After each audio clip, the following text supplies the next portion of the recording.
Wow. He is one of the executive producers of this show, Yes. and the reasons millions of people are shouting, Let's go, Chip! Guys, welcome.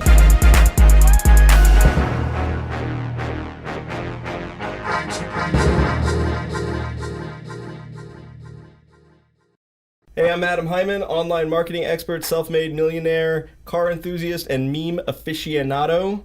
And welcome to Entrepreneured. This is the podcast where we sit down with celebrities, athletes, influencers, gurus, entrepreneurs, and the average Jane and John Doe to discuss their successes, failures, interests, and crazy stories, and everything in between in a way we can all relate to, find humor in, and hopefully be inspired by. Big thank you for all those that are watching. Don't forget to like, comment, and subscribe below. And let's get this started. I'm joined today by my co-host, business partner, and best friend, Joe Sirianni. Yes, sir. Business guru, part-time cook, well, full-time chef for my wife, and amateur boxer. Nice. But nice. Look, I don't want to talk too much about myself. Okay. Because I know you have a very big story that just happened maybe within the last week or so. Yeah, well, I mean, you were there, but I like the layup, right? So, yes, there we go. So I'll tell you this. So recently, we started this podcast called Live from the Office, was the original version of this podcast that we had. Right. And we really just started for fun. Yeah. And we wanted to, show people, basically what it is that we do and how other people can be successful. And it was really just us kind of messing around. And, through a really good friend of ours who just happens to be the guest on the show today, we were paired up with the biggest YouTuber in the world. The biggest YouTuber in the world. And who's that? That would be Logan Paul. Huh? Huh? I don't know. Anyways. So we actually, we were in LA and we just got back, last week. Yep. And we spent about 3 days with their manager, Paulo Moreno. We went to the Maverick House, which was sick. Yeah. God bless that kid. I mean, insane. Let me tell you, if I had that kind of resource when I was 24 years old. 24, I think I'd be dead. Yeah. I mean, Yeah. Good job, Logan. Yeah, good. Way to go, bro. Bro, the kid's my idol. Congrats. And I gotta also say that in the course of regular business, the business that we've done and everything else, we've met a lot of celebrities, especially with we've invested, for those that don't know, we've invested in different music festivals and things of that nature, and met a lot of celebrities, and I gotta tell you, meeting their entire team, Logan Paul, Mike, Spencer, Dylan, Jeff, they have every reason in the world to be a little bit arrogant. Yeah, they have their own chef. Yeah, that lives at the house. So no. That's kind of a big deal, I guess. Yeah, 100%. But I got to tell you, they have every reason in the world to be these arrogant, stuck-up people. I mean, they're killing it, and everyone knows who they are. But they are the most humble, Oh, for sure. down-to-earth, welcoming people that I have ever been in contact with in the entertainment space. Well, especially for YouTube, right? Influencers, they kind of have this overnight celebrity, air to them where Right. it's like, oh, well, hey, I'm 20 years old and I have 1 million followers. And, oh, my gosh, don't ask anything of me unless you're giving me tens of thousands or millions of dollars for 2 seconds of my time. Which I will leave nameless one person we spoke to, but... Right. Yeah. Right. No, and look, we've spoken to a couple of, before we met with Logan and his team, we spoke to a couple other, YouTubers or people in the entertainment space. And I mean, I got to tell you, man, I'm not that it matters so much, but Right. I am just so Right. fucking floored of how professional and humble and welcoming they were. And just really grateful, man. They really... you talk about, putting us on, and the episode which announced this podcast Right. aired about 3 days ago, and since then it's got about 400,000 views. Yeah, over. I think I just checked before I think it's we a little came bit, on. but a little bit over 400,000 views, and with that, I've received probably close to 200 plus direct messages on Instagram and other, and Facebook and Twitter, combined, of kids that are 16 or young adults from 18 to 25, all sending the same message of just just sheer, gratitude and saying that they were inspired. And it's like incredibly humbling, man, because I'm nobody, I mean, you're somebody to me. No, and you're somebody to me too, thank and I appreciate it. But I'm just saying, like, I don't walk around and think of myself like, oh man, today's the day I'm going to inspire people. It's just not how I walk around thinking. Right. If my kids look up to me, I'm happy. You know what I mean? That's a good way to look at it. Yeah, it's not bad. It's not bad. So, but it's just been a very humbling experience, thus far with this whole thing. And I got to tell you, man, I've spent the past 3 days, I have answered every single one of those direct messages. That's every single one. That's something that not a lot of people would take the time to do. Just what? Enjoy the kudos and pat yourself on the back. No, man. Active role. When you have a 16-year-old kid that sends you a message that says, I don't know what to do with my life. I'm struggling with addiction and I want to do this and I want to be successful in life and you gotta, I don't care how famous you are, you gotta be kind of, you gotta be like a soulless prick not to at least, respond somewhat. Right. So right. For me, I took it like, hey man, if you're going to go on there and make yourself public, and someone's going to respond that way, then it's important to communicate with those people as best you can. Now, obviously, if there's 50,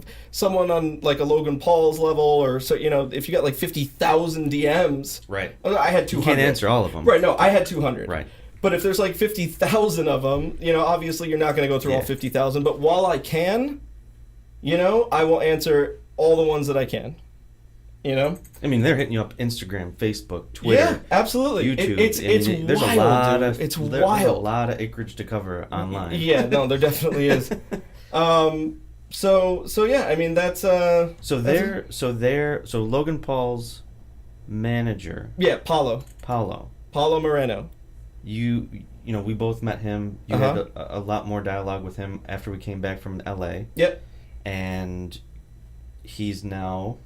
So after meeting with him 3 days prior to going on Impulsive, we kind of pitched him the idea of Live from the Office, which is now Entrepreneur. And he loved it, man. He saw what we were trying to do and he heard the entire story and he got us on Impulsive and he enjoyed it so much that he's actually now and one of our executive producers on this show. Right. No pressure for us. No pressure at all, man. No, this is great. Yeah. But Paulo is a great guy. He's a self-made entrepreneur as well. 100%. Hopefully sometime we can introduce him to our people. And I'm sure that we will. It's a conversation that he and I have had repetitively recently. And I think that it would be a huge service to our audience and to the anyone that watches to hear his story too, man, because it's pretty wild as well. But enough about Paulo and everyone else today. Today we have a really, really special guest. So let's get right into it, right? I'm excited about this today. I am floored, fucking dude. super excited about this today. This is good. This is huge. Let's go, champ! Let's go, champ! So today, our special guest is a veteran of the sweet, sweet science. Yes. A two-time heavyweight boxing world champion. Two-time. And also holding the lineal title from 1997 to 1998. Let's go, champ. He fought and defeated George Foreman. George fucking Foreman? Yo, George Foreman? Yeah, and Ray Mercer, and stood toe-to-toe with Lennox Lewis and Vitaly Klitschko with a career 60 wins, 6 losses, 1 draw, and 1 no contest, with nearly 90% of his wins coming from way of knockout. Wow. He is one of the executive producers of this show, and the reasons millions of people are shouting, "Let's go, champ!" Guys, welcome Shannon the Cannon Briggs. Let's go, champ. Thank you, champ. Let's go, champ. Let's go, champ. Touch it. Thank you, guys. Absolutely. What an introduction, man. I was shivering for the first time. Let's go, champ. Let's embark on this mission together. Yeah, and I'll tell you what, none of what we've been able to accomplish recently by being on Impulsive or getting the exposure that we've gotten thus far would have been possible because 100%. Because Champ went ahead and really made the introduction to Paulo, who was the best man at your wedding. Yes, he was. He was. Wow. It's crazy how life is. I met Paulo over 20 years ago, and walking down, I think it was like Sunset or somewhere in LA, and we just ran into each other. We met. We started talking. He said, "Hey, my office is upstairs." I was like, 24. He was like, I was like 24, 25. He might have been like 22. I was like, your office, let me check it out. Checked out his office. We hung out that night. He came to pick me up, and we've been best friends since. And, we've had a great relationship, and he's the one who inspired me to marry my wife. He's the best man in the wedding. So it's been a great relationship. And then, I have a great history with Adam, of course, and we go way back. And Adam's been a great friend to the family. And it's my honor, man. Appreciate your You've been a help great friend and to me as well. assistance whenever we needed him. He's always there for us. So it's great to have the connection between two guys that have been there for me, both for him. So I always say everything happens for a reason. Right. And I think the reason me meeting him on the street one day and me meeting him and having interest in what you do, online marketing, and being how great you are in this. And thanks, man. I admire that and I respect that because it's something I've always had a admiration for his business. And to see a young guy like, you're a young guy, I'm the champ, I'm old. I'm catching up, though. But, to see a guy like yourself have so much success and there's so many people can learn from you. As myself as an athlete and I was a two-time heavyweight champion, I've been in the game since the early 90s, really the 80s, but early 90s, turning pro and all that, having a career, ups and downs, managers, promoters come and go, accountants, money being stolen from my account, like crazy shit happening. I love business. I've always admired it. I've had my ups and downs with it. So to see a guy like yourself, a young guy, bright, smart, and helping people, that's what's important because a lot of people, they outright shagging people in business. Most people, most people shagging people. So everyone's always looking for the leg up. It's crazy. Always. Right. It's and crazy. It doesn't matter. So to have a guy to know a guy like yourself and see that you're a guy that helps people and people can learn from you and act like you answering a direct message. I can attest for you're a guy who's helped me in business, so I know that you're the real deal. And now I know how you are. So and you're great on camera, by the way. So I think it's gonna be great for the world to see. We'll see. I'm a little nervous. And I don't know if it's something we'll do later on, but maybe after a couple episodes we'll show like the warm ups and the behind the scenes stuff. Yeah, the bloopers. Yeah. But I was like unique New York. So let's get into it, right? Because look, you've been around since for many decades, centuries. Centuries. Sure, it feels that way. A lot of people know who you are. Everyone that I ever mention say, "Oh, I'm friendly with Shannon Briggs." Has the utmost of respect and positive things to say. Thank you. So, but how did it all start? Like, let's start basic stuff, right? True. Where are you from? I'm from Brooklyn, New York, Brownsville, Brooklyn. I was born December 4th, 1971. Cold winter day. I was leaves were browning on the trees. A freezing New York day. A freezing New York December day. Let me see. My mom, single parent at the time, 1971. I was born premature. Okay. My mom wasn't supposed to have kids, so she was told, and she wound up getting pregnant, having me. She was like, "It's impossible. I can't have kids." And then she wound up being pregnant, had me like, they want to say like 3 or 4 months premature. Wow. And I was born like less than 2 pounds. Wow. Didn't expect to live. Jesus. Yeah, didn't expect to live. And my grandmother was like, "Nah, this baby gonna live." And they kept me in the hospital, they say, for about 7, 8 months, back and forth. And I eventually came home, but they said don't expect him to live too long. I had like underdeveloped lungs. They said a whole bunch of things that I had. It was scarlet fever. It was whole. So I think my mom was abusing drugs at the time, so that could have had something to do with it. But I survived, and that was my thing. That was my thing. Surviving became a part of my life, to always survive. Living in Brownsville, Brooklyn, growing up there, it was a rough neighborhood. Same neighborhood as Mike Tyson, Riddick Bowe, Zab Judah, Danny Jacobs, Curtis Stevens. Host of Eddie Mustafa Muhammad, and many more fighters, street fighters, let alone boxers. But it's always been a bad neighborhood, even going back to its like early stages of. Its ghetto was like an Italian ghetto, a Jewish ghetto. It was always like where they say the mob would go to hire its assassins. They would go to Brownsville, Brooklyn. So it's always been a notorious neighborhood. And, growing up there, it was kind of rough for me being only child, only sibling. My mom, you gotta look out for your mom and for yourself. Exactly. Right? And probably your mom first, right? Exactly. Yeah. My mom looked out for me very, very early on. She loved me because I was the only kid, And, I was surprised. She didn't think she could have a kid, and then she had me. Yeah. And, she gave me everything. She showered me with everything because this is my baby, my boy, So I'd get 2 bikes for Christmas, you know what I'm saying? 2 big wheels, So it was, I had a good childhood from I only got 1 bike for Hanukkah. Hey. She showered me, man. So, and then I went to like a Lutheran school in the neighborhood, Lutheran school. So I had a good upbringing, but I was always sick.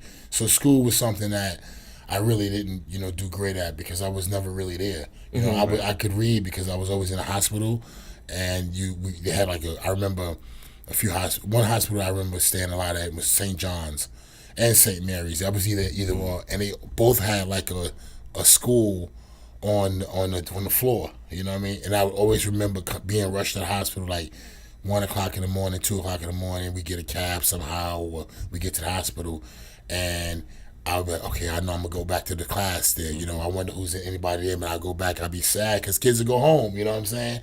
So I remember growing up in the hospital a lot, but then. So I think that was a big reason why my mom put me in this little Lutheran school, this little local school, because I was behind a lot, and it was like $50 a month, and I think she would like pay, keep paying and get my boy promoted. So I would read a lot, being in this hospital. That was my point. But math wasn't a key thing for me, so I was always sucked at math, and I was always good at reading because I was always reading something in part with religion. You know what I'm saying? The Bible or this or that. I had my homework, was comprehension, reading this, reading that. So math was not the biggest thing. So I always had problems with school with that. And by the time I got to high school, I was in a Bishop Lachlan, which was a Catholic high school. And that was like the real deal. This was the real kids in Brooklyn who were educated, smart kids, who went to good junior high schools. And I went to this little church school. So I think that was a big... it was a big pressure on me as far as like knowing that I wasn't ready, for high school, and never having been left back, being pushed, because I was good at reading and I could do great at that, but the math was always like impossible. So now by the time I'm in the 9th grade, I'm in high school and I'm with some kids that was like the top level kids in the city that went to Catholic high school, and I went with them and I was out of place, and that began putting like anxiety on me, you know what I'm saying, feeling ashamed, like, damn, what I'm gonna do, and the pressure, which was overwhelming, So you, in a way, you've always, I think part of what makes your story so attractive now to myself and to a lot of people is that you've been an underdog your whole life. Truly. Truly. Not just because of the boxing, but because you were not supposed to be alive. Right. You were born premature. Right. You struggled. You were in and out of hospitals as a child, and those are like the most formidable years. You're supposed to be in school and be around friends and everyone, and you kept fighting and fighting and fighting and fighting. True. To move ahead, and then you get thrown into the environment where you're around everyone else that had all the experiences at the times they were supposed to have it as kids. Yep. And you did not, and then so. You must have been, even listening to this, I'm thinking about when I was in high school or when I was young, and it was tough fucking then. No kidding. It was tough just being normal and being in high school. Right. And now I'm thinking, man, like the anxiety and the craziness that you must have felt like in yourself. And also, what a fucking age. Right. 12 through like 17? Yeah. You're a fucking wreck. Yeah. But thinking back even before that, like, going to school in Brownsville, living in Brownsville itself, gives you you grow up with PTSD because you literally see friends die. You see him shot. Wow. You see friends stabbed and killed, and you say, "Wow, I'm holding his body." I've said, "Wow, he's dead. Is he dead? Just get him to the hospital." So when you see all that, it's not like. People watch. I think we watch it on TV and we say, okay, we get like, oh, you become desensitized to it now because it's just like the norm. Right, but when you actually see it and you actually see like your parents, like my stepdad used to beat my mom up violently, like punish her violence, like beat her up, close both eyes, like a Rocky movie. Wow. So when you see these things, it damages you. Like you say, wow, you know what I mean? So I think that's been my biggest survival, is that I've seen so much. I've experienced so much, and I haven't let it, make me a bad person. You know what I mean? Quite the opposite, actually. I think that's my biggest thing and I do that I don't do it purposely.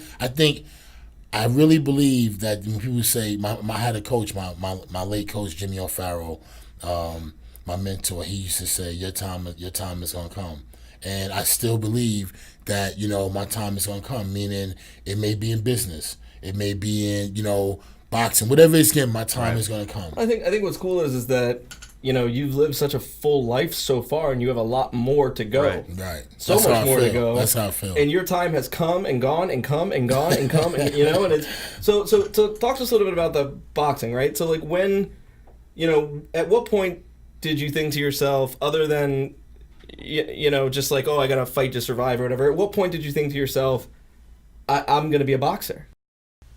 Hey guys, I'm Joe Sirianni, co-host of Entrepreneur. Thanks for tuning in. There's so much more to this interview with Shannon the Cannon Briggs. Please continue with the audio-only portion of Entrepreneur on iTunes, Spotify, Stitcher, Buzzsprout, or anywhere you listen to your podcasts. We have links in the description below. But don't forget to like, comment, and subscribe. Follow us on social media and stay tuned for new episodes of Entrepreneur.